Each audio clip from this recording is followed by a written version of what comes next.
29 मई 2020 को आया भूकंप। भूकंप का केंद्र दिल्ली से 65 किलोमीटर दूर रोहतक। 15 मई दिल्ली में भूकंप। भूकंप का केंद्र उत्तरी दिल्ली रोहिणी।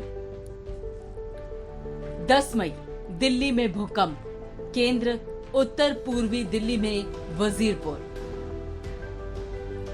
13 अप्रैल दिल्ली में भूकंप। केंद्र उत्तर पूर्वी दिल्ली में वजीरपुर। 12 अप्रैल दिल्ली में भूकंप। केंद्र उत्तर पूर्वी दिल्ली में वजीरपुर। और दिल्ली एनसीआर में 3 भूकंप के झटके। कहते हैं पूरी धरती को शेषनाग ने अपने फन पर धारण किया हुआ है और जब जब शेषनाग करवट बदलते हैं तब तब धरती में भूकंप जैसी कंपन होती है। लेकिन जिस तरह से फिलहाल दिल्ली एनसीआर में एक के बाद एक भूकंप के झटके लग रहे हैं, उससे तो लगता है कि शेषनाग भी धरती का भार उठाने से थक गए हैं और बार बार करवट बदलकर धरती के भार से मुक्त होना चाहते हैं, क्योंकि उनके इस तरह से करवट बदलने का नतीजा दुनिया के कई देश भुगत चुके हैं। नेपाल का विध्वंस हर किसी ने देखा। गुजरात में 2001 में आए भूकंप के नतीजों से हर कोई वाकिफ है।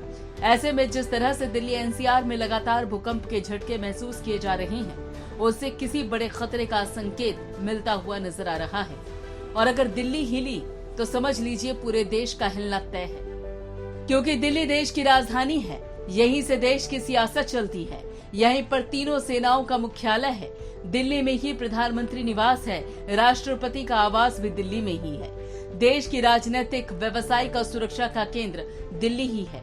ऐसे में दिल्ली का हिलना पूरे देश के लिए खतरनाक हो सकता है। धरती अपनी धुरी पर घूमती रहे तो सब ठीक रहता है, लेकिन इसके अंदर मौजूद प्लेट्स में हुई थोड़ी सी भी हलचल भयंकर विनाश का कारण बन सकती है और ये हलचल एक महाप्रलय का भी कारण बन सकती है। भौगोलिक परिवर्तन पर यूनिवर्सिटी ऑफ इलिनॉय के वैज्ञानिकों ने स्टडी की और इस स्टडी के मुताबिक धरती के अंदर केंद्र में मौजूद हिस्सा घूमता हुआ पाया गया, जिसकी वजह से धरती मैग्नेटिक फील्ड यानी चुंबकीय क्षेत्र में बदलाव हो रहा है।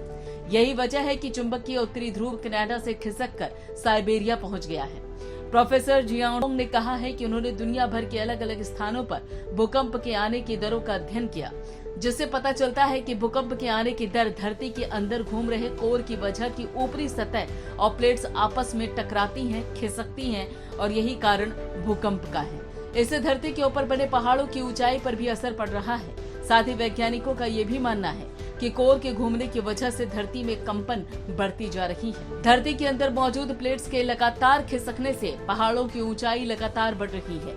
भूकंप की वजह से पैदा हुई भूकंपीय तरंगे धरती के केंद्र तक जाती हैं। अगर केंद्र रुका रहता है तो ये अंदर तक नहीं जा पाती, मगर इसके लगातार घूमने से खतरा बढ़ गया है और इस खतरे के चलते बड़े भूकंप की तरफ इशारा किया जा रहा है।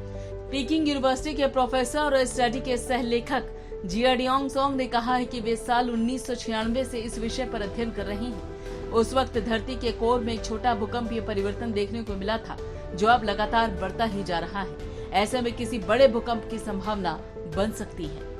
और आप हमसे जुड़े रहने के लिए सब्सक्राइब करें YouTube पर, फॉलो करें ट्विटर पर और लाइक करें Facebook पर। और ज्यादा जानकारी के लिए न्यूज नशा की वेबसाइट पर जाएं। आपको टाइप करना होगा सिर्फ न्यूज नशा।